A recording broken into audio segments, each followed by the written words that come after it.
What's up guys, Billy here, and today I'm going to do a quick high wind hover test between the Spark, the Mavic Pro, and the Phantom 4 Pro. I've been waiting for a day like today for the past couple of weeks to actually do this test. I checked the weather app this morning when I heard the wind beating against my house, and it looks like at 2 p.m. we're expecting wind gusts of up to 33 miles per hour.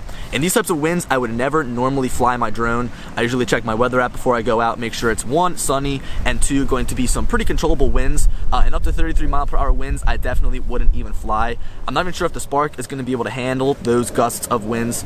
From experience, I would probably say that the Mavic will handle the winds the best just because of the body style, whereas the Phantom 4 Pro is a little bit thicker, it's like a little bit fatter. But again, we'll have to see. I'm going to fly or hover for around 2 or 3 minutes, see what I find, and then once you guys watch those initial hover tests, I'll tell you what I think afterwards.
Alright, so I think that the results that we found were pretty much to be expected. I really want to have a little talk with you guys about some of the things that I think about these drones hovering in high gusts of wind, but my hands are freezing, so I'm going to pack everything up and I'll talk to you guys back at my house.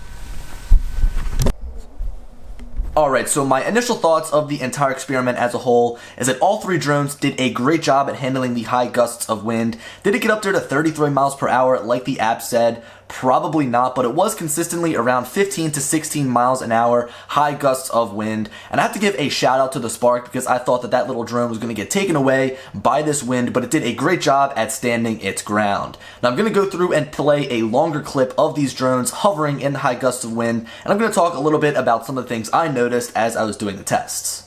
Okay, so first up is the Spark, and like I said when I was talking about my initial thoughts, I was very impressed at how this small drone really dealt with some high gusts of wind. I figured a good way to kind of show you the behavior of the Spark over a long period of time would be to speed up a 2-minute chunk of video down to about 10 or 20 seconds. So this is the sped up version, and as you'll notice, even with these high gusts of wind coming through, the Spark is doing a really good job at battling them and staying in the same vicinity or the same sort of area that it was hovering at to start with. I would have to say that it's probably the best out of all 3 of these drones as far as hovering is concerned, because as you'll notice with the Mavic and Phantom 4 Pro, once we get to those drones, they kind of drift from side to side and up and down, whereas the Spark is doing a really good job at staying still.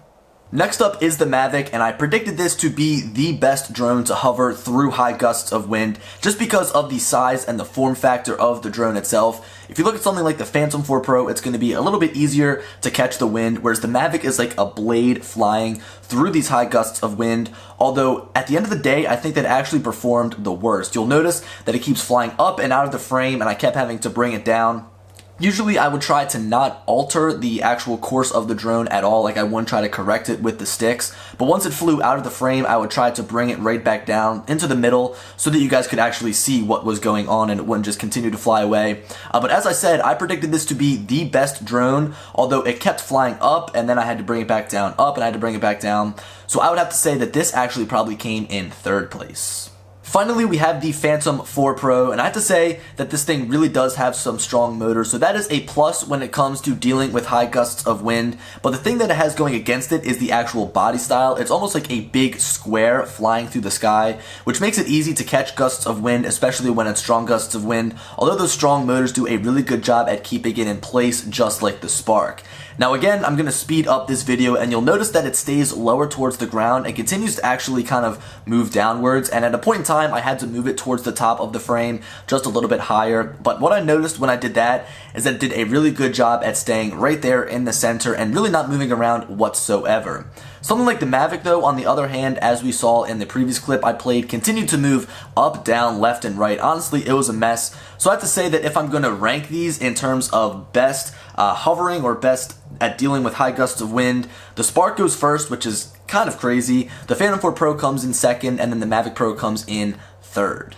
Anyway guys, that's going to wrap up this video. I hope that you enjoyed. I really wish I had an accurate reading at how fast the wind was actually blowing, and then I could kind of put that on the screen, kind of like I did when I read the decibels of how loud these drones are, but unfortunately I wasn't able to do that. I don't have the actual equipment. So just trust me, it was very windy. You could actually hear it through the microphone when I was outside, and also through the app I read 33 miles per hour and was honestly shocked at how windy it was outside. The whole entire time there was trash cans blowing down and my Spark case kept flying off the top of my car. If you guys would like to see another one of these tests, I live pretty close to the beach and I was honestly thinking about going out onto the beach on a really gusty, windy day and seeing how these things perform. I've seen some other videos of people doing it, but I'd love to do it for myself and share with you my findings. But yeah guys, that wraps up the video. I hope you enjoyed, and as always, I'll talk to you later. Peace.